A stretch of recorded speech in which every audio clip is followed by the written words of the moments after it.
Jared, explain to us a little bit about what we're going to be seeing. Pretty much, we're going to talk about some stories that have been ripped from the headlines of incredible animals that have done some amazing things. Not only is it going to be kind of thought-provoking, but kind of heartwarming as well. And do you want to see the first one? I do. I want to see the first story, don't you guys? Yeah. All right. It's going to be great.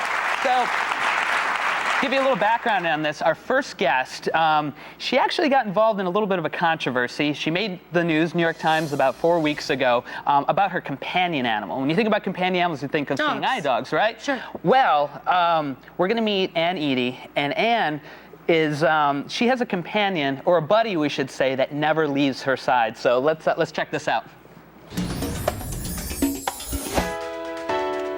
I was born legally blind, and now I can only see a little bit of light. Whenever I'm out and about at the mall, I get a lot of strange looks from people. Because I don't have a guide dog, I have a miniature horse guide. Her name is Panda. People are always very interested, and when they notice that she's a horse, a lot of times they don't notice at first, or they think she's just a very big dog. Panda right. Horses' natural tendencies lend themselves to guide work. They don't get distracted the way that dogs do. Not a good girl. Panda has the potential as a horse of living well into her 20s and possibly well into her 30s. Good girl. She can go everywhere with me. She goes in the car. She's been on buses, trains, and airplanes. Panda does all the things that a guide dog does. Last summer, the Department of Justice put out an announcement of some proposed rule changes to the Americans with Disabilities Act. It would remove our federal right to take our miniature horse guides into all public places or places of public accommodation. It would be really hard at this point for me to imagine my life without Panda. Hi, sweetie. She's a wonderful companion and a wonderful guide, and I certainly do love Panda. Yes, you're a good girl. I love Panda, too. We're joined by Ann and Panda, who looks surprisingly like a panda, not a horse. Well, welcome to both of you. Panda is just so beautiful and sweet and kind. What a loving, loving animal. So tell me about your bond with Panda, Ann. Can you even describe it? Well, Panda is 8 years old now, and I've had her since she was a little under 1 year old. And we've been working together for 5.5 years, and our bond just gets closer and closer. It's closer than with my dogs that I've had, and I've had some wonderful dogs, and she's really like a member of the family. It just gets, her communication with me just gets more and more intuitive all the time. So if these changes are made in the legislation, so good. I mean, how precious, right?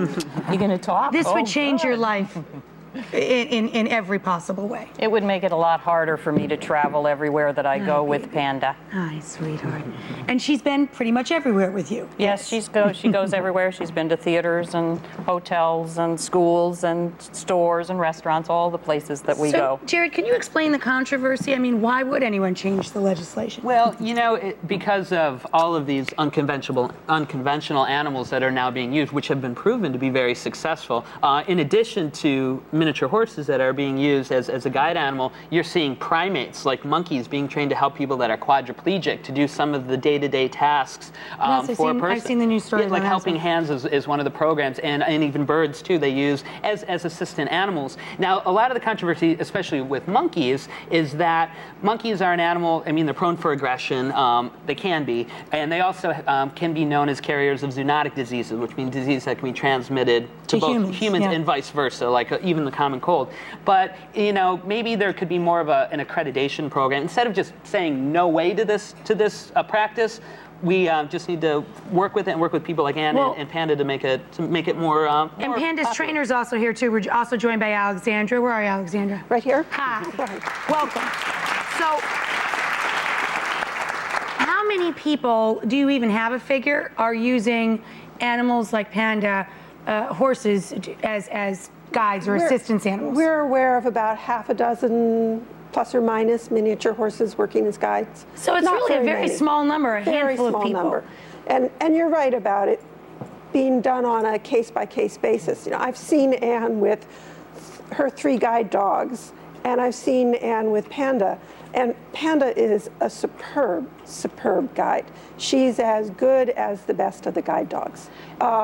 Horses, she is such a little worker bee. When she is working, she's just on task, on focus. She's a tremendous, tremendous Well, you know what? guide. I'm inspired to write my congressman. It's young. The year is young. Why not? So, Jared, what's the next tape we're going to see? We're going to see another tape. We are going to see another tape. This is another great story about an animal that actually saved a little girl's life. And this is truly a very small amazing. hero, too. And thank you so much, Ann, for bringing Yeah, Panda thank you, in. Ann. So watch this. Watch this, guys.